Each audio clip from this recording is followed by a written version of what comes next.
हे ब्रिटिश लोक फार हुशार होते. त्यांनी कसं देश तोडला त्याचं थोडंसं सांगतो. 1835 ला मॅकॉले, त्याला मी लॉर्ड म्हणत नाही, मॅकॉले राणीला काय पत्र लिहितो कि बोले ये देश इतना सुंदर है, हर दिन दिवाली हर घर दिवाली, ये सोने की चिड़िया है, यहाँ 7 लाख गुरुकुल है और गुरुकुलों में 40 विद्याओं का अभ्यास दिया जाता है.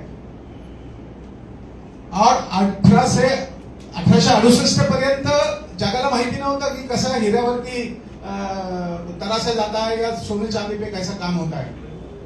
आणि मग ते राणीला जेव्हा तो राणी त्याच्यानंतर म्हटलं पुढं काय, तर बोले ह्या तो बोले विश्वविद्यालय आहे आपल्याकडे होते, तक्षशिला होती, करती गेली आपल्याकडून, नालंदा. दरवर्षी 500 विद्यार्थ्यांना तिथं घेऊन जातो. आणि तिथं 6 महिने पुस्तकं जळत होती. आणि तो जाणारा कोण आहे त्याच्याबद्दल मी डिटेल मध्ये जात नाही, पण सांगायचं उद्देश काय, आपल्याकडं ज्ञानाचा भंडार होतोय. हा देश म्हणजे ज्ञानाचा भंडार.